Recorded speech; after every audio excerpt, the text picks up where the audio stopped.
10 evidenció que mafias operan y de manera muy activa en Ecuador. Hay varias mafias internacionales, rusa, albanesa, calabresa, etcétera. Carteles mexicanos, carteles colombianos que tienen acción en Ecuador. Estas mafias han sido corresponsables de centenares de muertes violentas. Entre el 1 y el 24 de enero de 2022 se habían registrado ya casi 250 muertes y la situación no para. Guillermo Lasso ha señalado en varias declaraciones que los grupos narcocriminales son los responsables de los hechos, que él no puede cambiar una realidad que está presente por años en el país. El periodismo no se agota en el relato de los acontecimientos.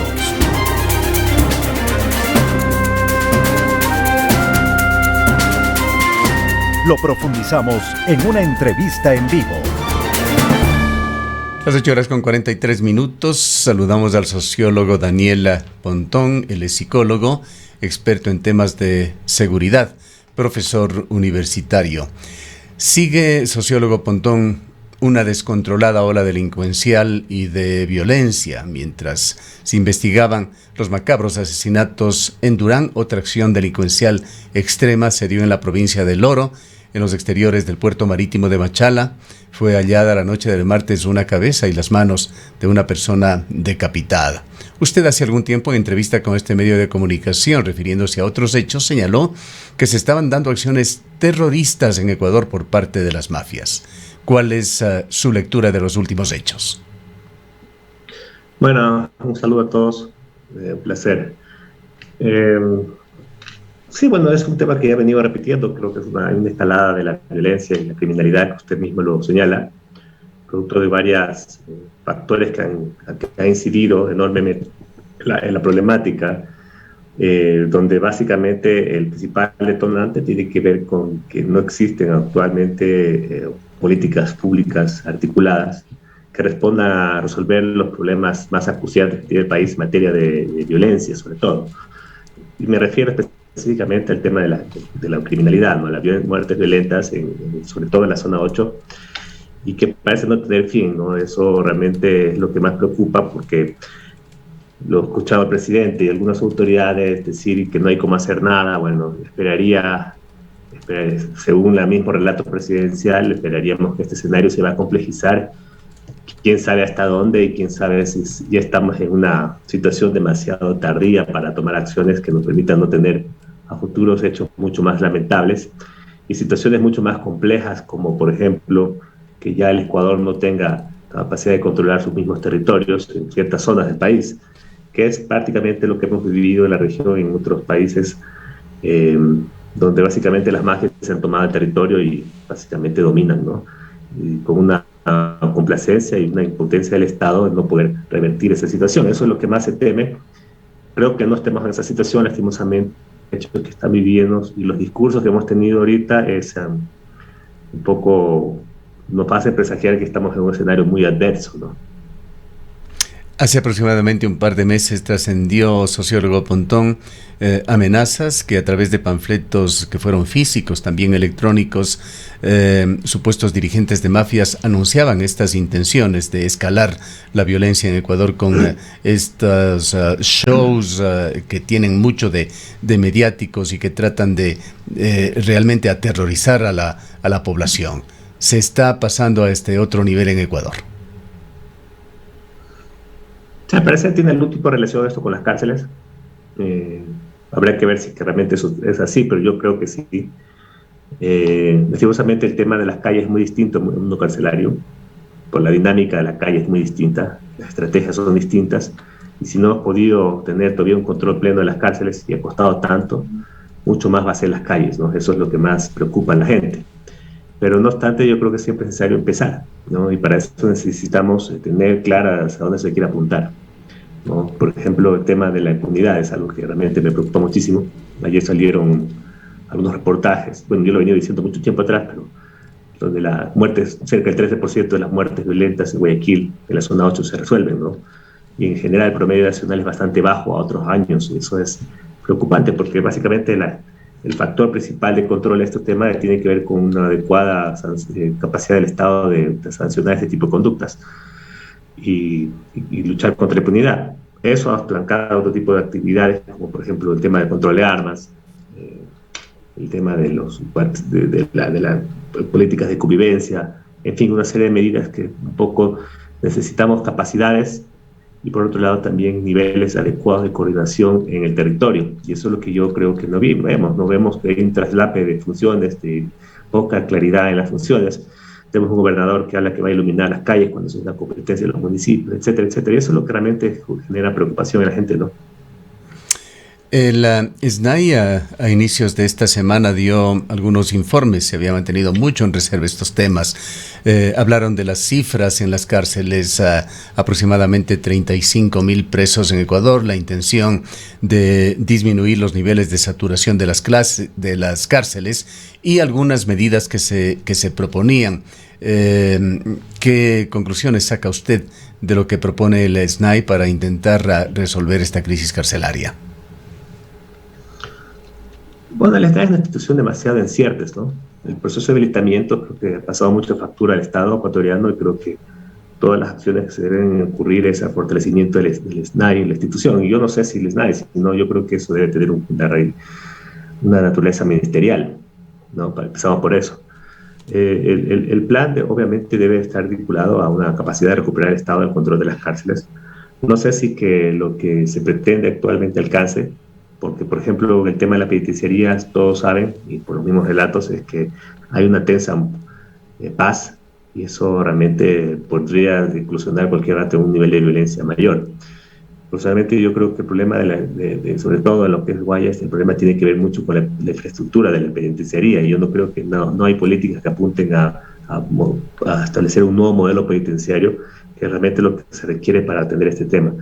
Ahora, se está hablando de la formación de guías, ahí eso es un tema que desde más de mediano plazo, largo plazo, porque eso no es tan fácil. Eso necesitamos saber escoger bien a la gente, formarlos, capacitarlos y darles una correcta capacitación y también dotación, ¿no? Y eso realmente, tal vez la urgencia que tengan ellos formar eso puede llevar a cometer ciertos errores. Ya hemos tenido esas experiencias en el pasado, donde por efectos de incrementar el número, por ejemplo, de policías en el año 2000, se generó un problema mayor en temas de gente poco capacitada, gente con acusaciones de corrupción y poca dotación logística, que es lo que se necesita para operar en este tema. Entonces, yo creo que hay que tomarse el vaso despacio, pero bueno, por lo menos ya hay anuncios de unas medidas que hay que ver en el futuro sí que se están haciendo.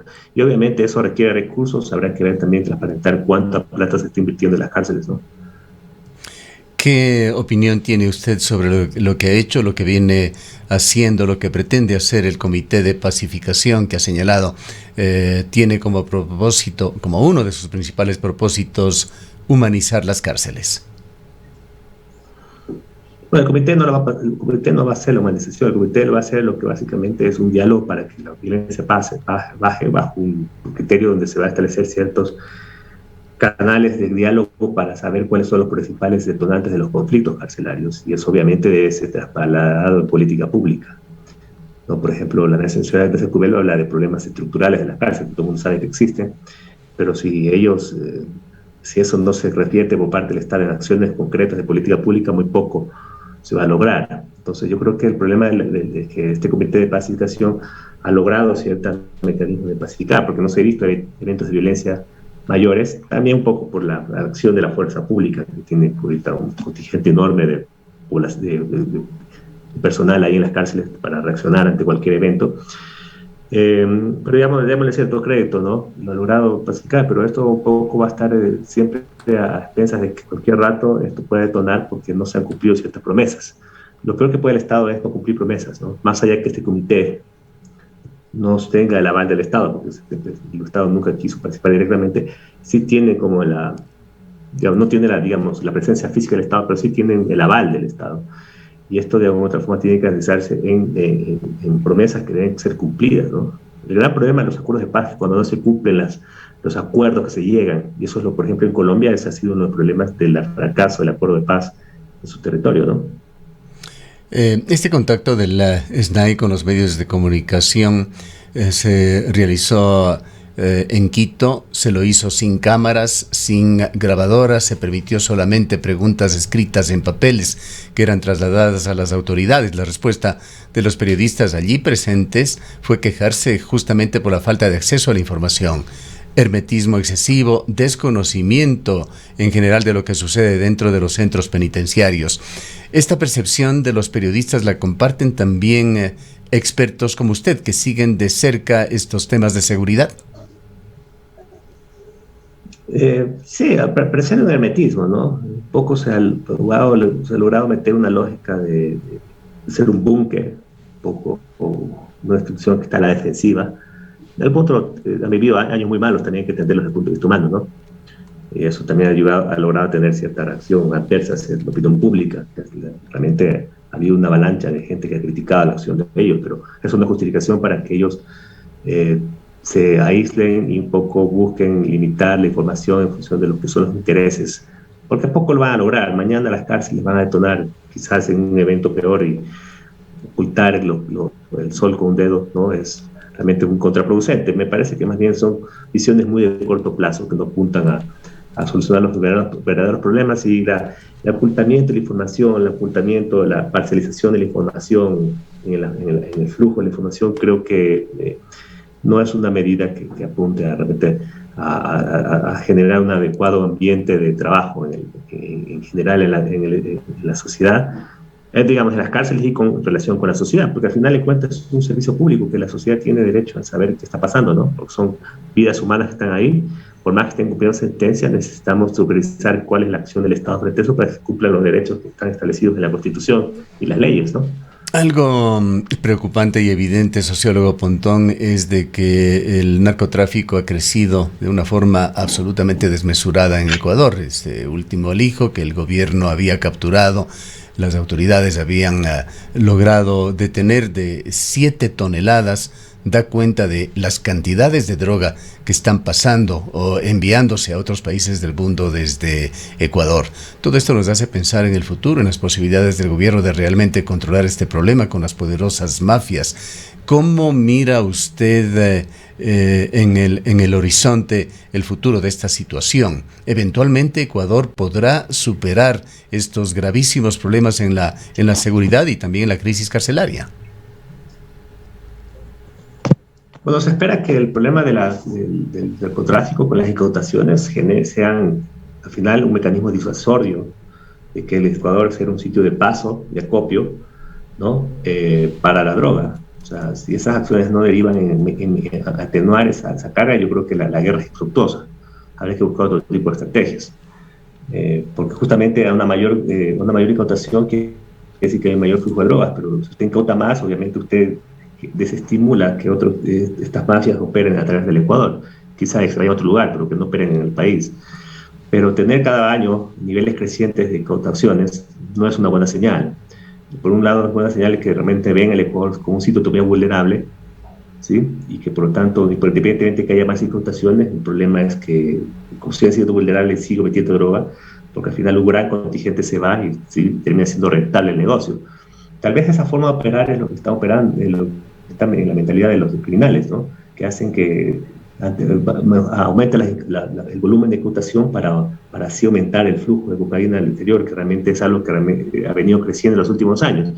Y eso, de alguna otra forma, dice muy poco de la capacidad del Estado de tener realmente control de su territorio, ¿ya? Yo creo que en el futuro esperemos más bien que esto se tienda a bajar. O sea, y ahí viene un contraproducente. Si el próximo año hay un decrecimiento del nivel de incautación, tendríamos que ver también hasta qué punto eso obedece a que realmente el país está haciendo bien las tareas, ¿sí? O simplemente hemos decrecido nuestra capacidad de control, o las mafias han buscado nuevos mecanismos para sortear el control estatal.